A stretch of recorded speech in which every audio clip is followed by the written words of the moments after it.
I've been hesitant to share this for so long, but I need to get it off my chest. What happened that day still gives me chills, and the scar on my arm is a constant reminder that some things just can't be explained. I'm 19 now, but this happened about a year and a half ago when I was 18.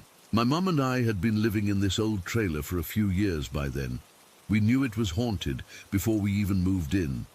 The previous owners had mentioned quirks about the place, but we didn't have many options at the time, and the rent was cheap. The first few months were exactly what you'd expect from a haunted place. Things would go missing and then show up in weird spots, like I'd put my hairbrush on my dresser and later find it in the bathroom cabinet. My mum's reading glasses would disappear from her nightstand and end up on the kitchen counter. Nothing scary, just annoying. The doors were another thing. They'd open and close on their own, especially my bedroom door. I'd be sitting on my bed doing homework, and suddenly my door would slowly creak open, even though no one was there. Or I'd wake up in the middle of the night to the sound of it closing, even though I always left it open when I slept. But after those first few months, all that weird stuff mostly stopped. It was like whatever was in the trailer had gotten used to us, or we'd gotten used to it. Life went back to normal, and honestly, I kind of forgot about the whole "our trailer is haunted" thing, except when friends came over. That's when things would get active again. It was like whatever was in our home got curious about visitors or wanted to show off. My mum and I had this running joke that our ghost was an attention seeker. Last summer, my friend Kayla came over to help me redecorate my bedroom. I'd been wanting to get rid of the awful floral wallpaper that had been there since probably the 80s. My mom finally said I could paint the walls, but first we had to remove all that old paper. Kayla came over around 10 in the morning with breakfast burritos and coffee. We were both in good moods, blasting music and talking about our plans for after graduation while we worked. We'd been at it for maybe 2 hours, making decent progress on the wall behind my bed, when it happened. My bedroom door had been shut the whole time because we had the windows open and didn't want a draft. I remember I was standing on my mattress, reaching up to scrape near the ceiling, when the door just swung open. Not like it was pushed by a breeze. It opened forcefully, like someone had shoved it. Kayla nearly jumped out of her skin. "What the actual hell?" she said, dropping her scraper onto my bed. I tried to play it cool. "Oh yeah, the doors do that sometimes. It's just the ghost." She looked at me like I was crazy. "The what now?"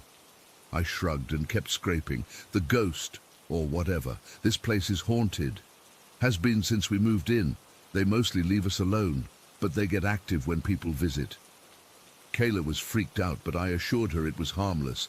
"They've never hurt anyone. They just like to mess with us, open doors, move stuff around, you know, ghost things." As if on cue, the door slowly closed itself, then opened again, then closed.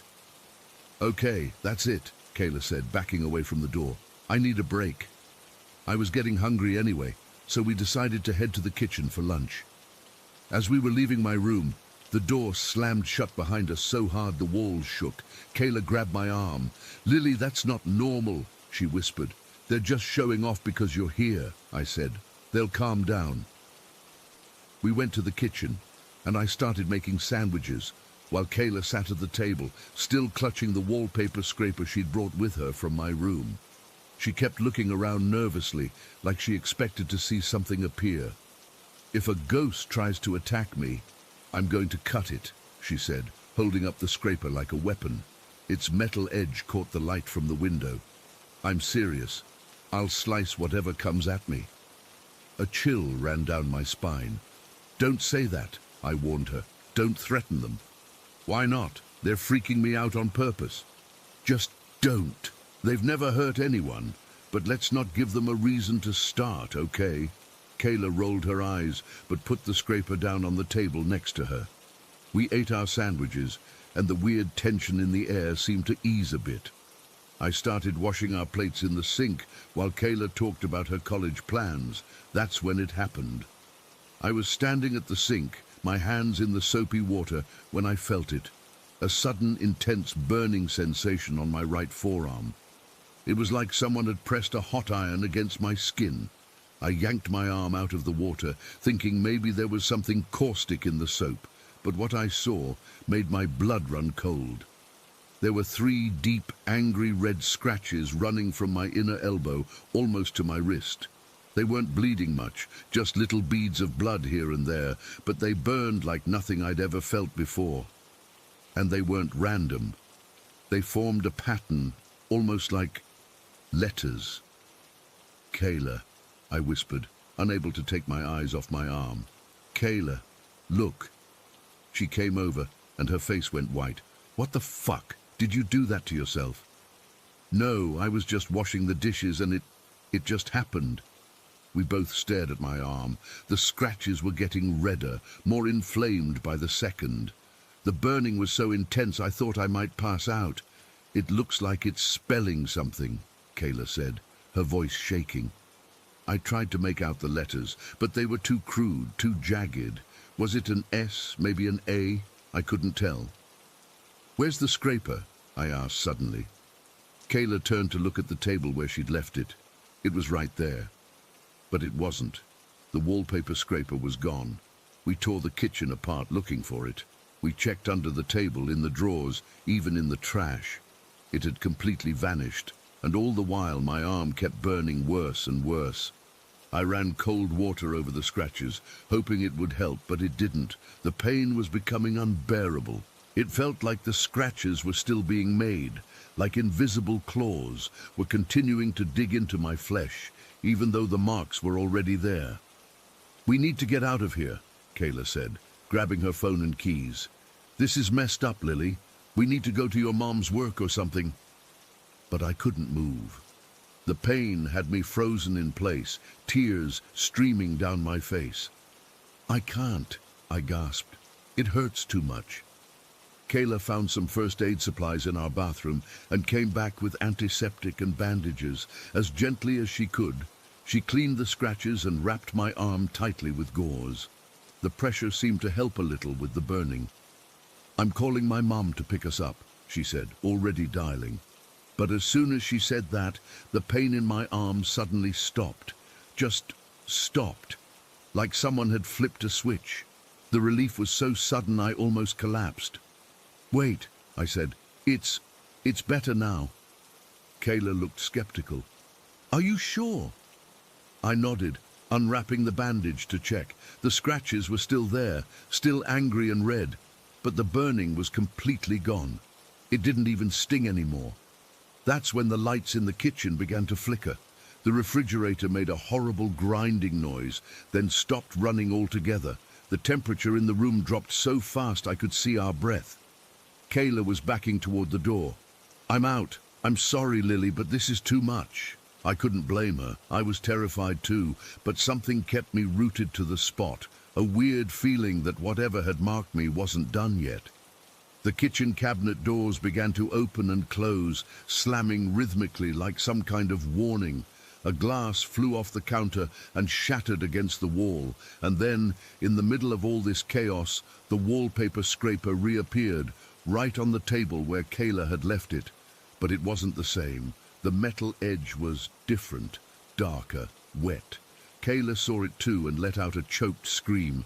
"I'm calling 911, she said, fumbling with her phone. And just like that, everything stopped. The cabinet stilled, the lights stabilized, the refrigerator hummed back to life, the room warmed up. We stood there in stunned silence for what felt like forever. Then Kayla grabbed my good arm and pulled me toward the door. "We're leaving. Now." I couldn't argue. We ran out to her car and sat there with the engine running for almost an hour, too scared to go back inside. Eventually, my mom called, wondering why I wasn't answering the house phone. I told her I was at Kayla's, that we'd decided to hang out there instead. I couldn't bring myself to tell her what had happened. When I finally went home that night, everything was normal. The wallpaper scraper was back in my room, clean and ordinary looking. The broken glass had been cleaned up. It was like nothing had happened, except for the marks on my arm. They healed eventually, but they left scars. 3 jagged lines that, if you look at them just right, almost spell something. I still can't make it out. Sometimes I think it's a warning, sometimes a name. I'll probably never know. My mom and I moved out of that trailer 3 months later.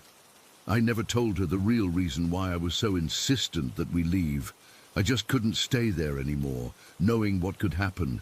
The thing that scares me most isn't the scratches or the disappearing scraper or even the possibility that something invisible was in that trailer with us. It's the fact that nothing happened until Kayla threatened it. Whatever was there, it had never hurt us before. We'd coexisted peacefully for years, but the moment she said she would cut it if it came near her, everything changed. I've learned my lesson. I don't know if ghosts are real or if there's some other explanation for what happened that day, but I do know one thing for certain.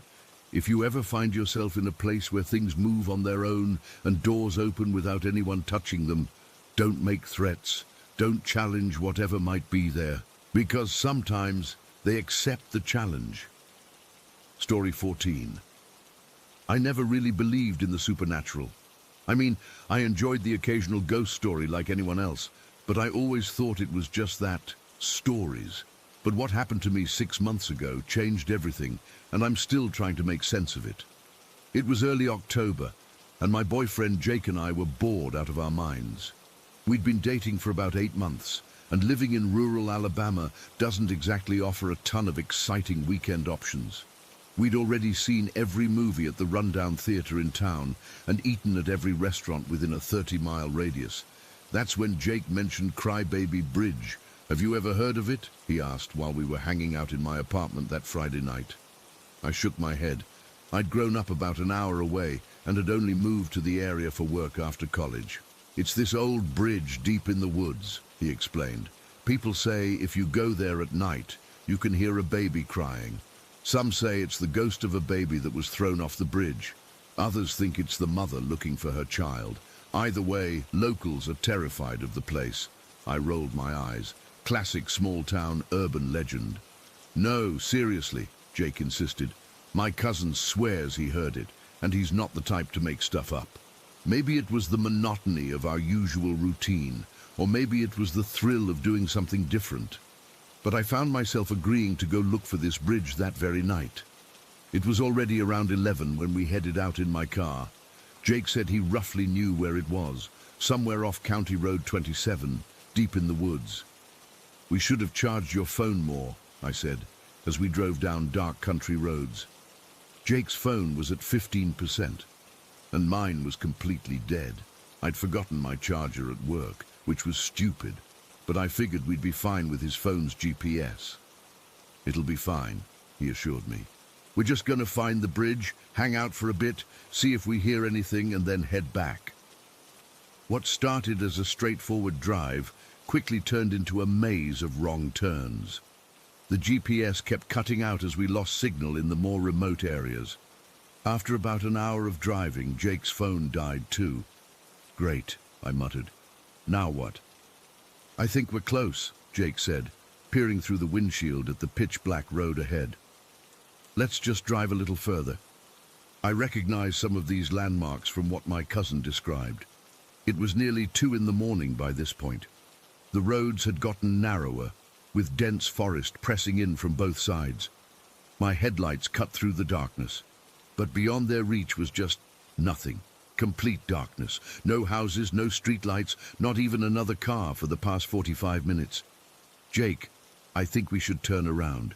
This doesn't feel right. Wait, look! He pointed to a narrow dirt path branching off from the main road. I bet that's it. Against my better judgment, I turned onto the path. It was barely wide enough for my car, with branches scraping against the windows as we inched forward.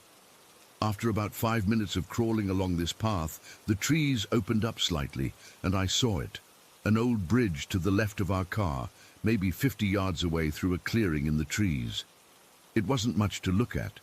Just a small stone structure spanning what looked like a dried-up creek bed. It appeared abandoned, with moss growing along its sides and cracks running through the stone. The moonlight gave it an eerie, silvery glow. That has to be it, Jake whispered, as if speaking too loudly might disturb something. I stopped the car but kept the engine running. Something about this place made my skin crawl. The air felt heavy, like right before a thunderstorm, but the sky was clear and star-filled. "Should we get out?" I asked, not really wanting to. Jake hesitated. "Let's just sit for a minute first. See if we hear anything." We rolled down the windows part way. The forest was eerily quiet. No crickets, no frogs, no owls, just silence. I checked the clock on my dashboard. 2:12 a.m., and then we heard it. At first I thought it was just the wind, or maybe my mind playing tricks on me, but it grew louder, a soft, mournful crying. Not a baby's cry like the legend suggested, but a woman. It sounded like she was somewhere near the bridge, her sobs echoing slightly in the night air. "Do you hear that?" I whispered, gripping the steering wheel so tight my knuckles turned white. Jake nodded, his face pale in the dim light from the dashboard.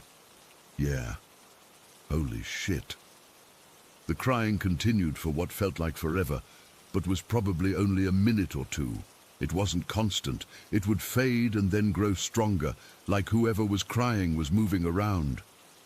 "Maybe someone's hurt," I said, though even as the words left my mouth, I knew this wasn't normal crying. It had an otherworldly quality to it, a hollowness that didn't sound quite human.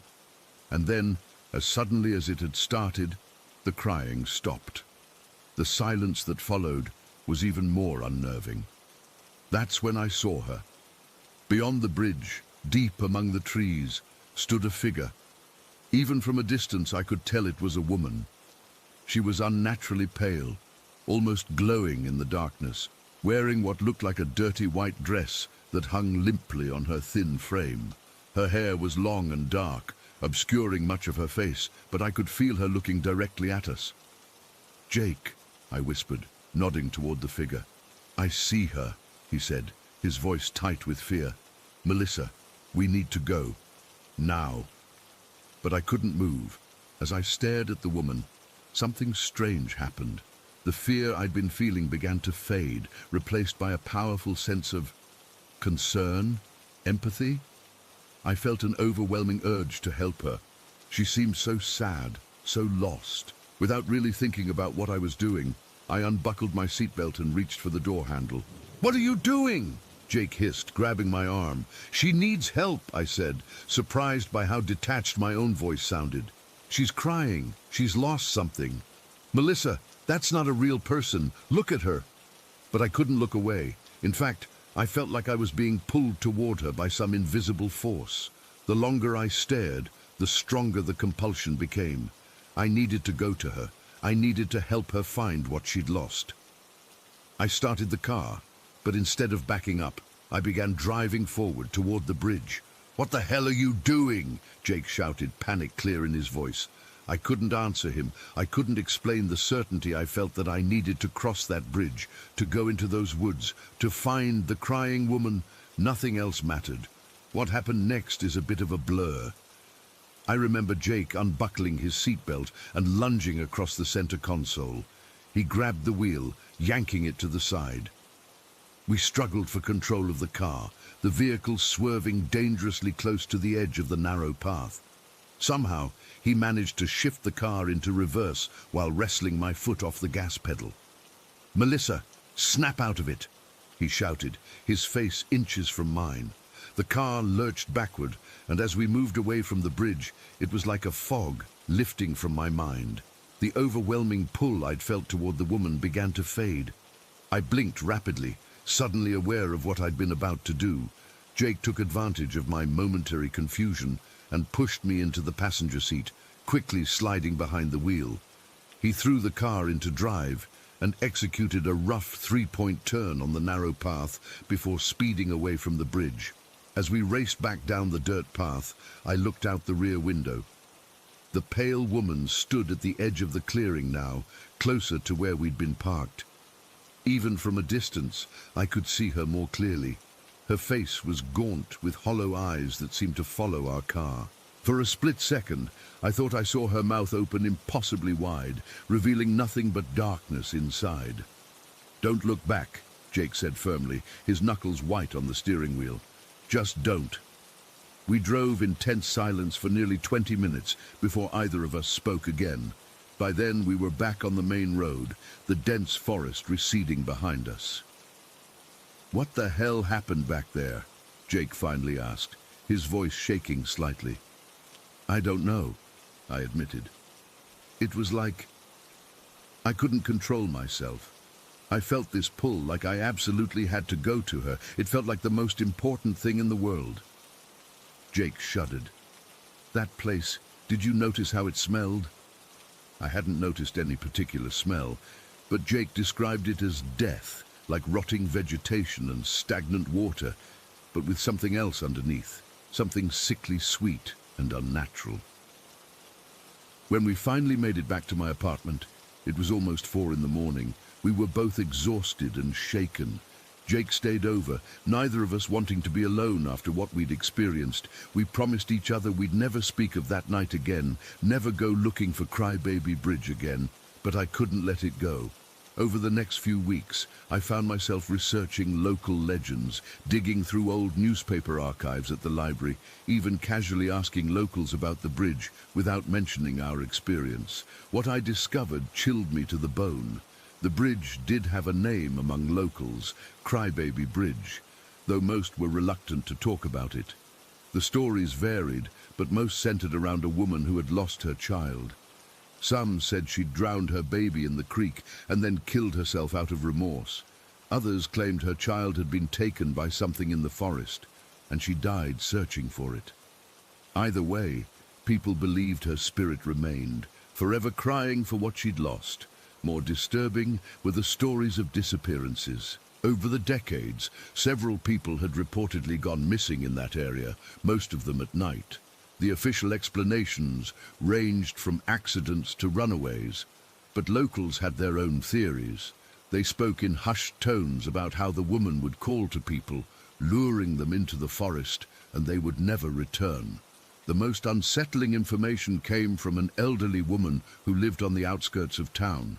When I mentioned the general area where I thought the bridge might be, her expression darkened. "You stay away from there," she warned me. "Nothing good comes from that place, especially after dark." She told me that people living closest to that area would leave small offerings, food, flowers, sometimes a toy, at the edge of their properties.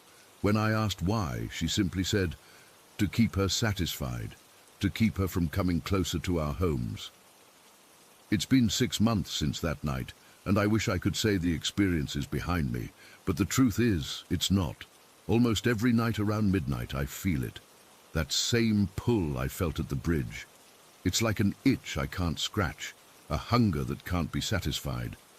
I find myself drawn to my car, thinking about driving back out there, about crossing that bridge, about finding her in the woods. Jake notices.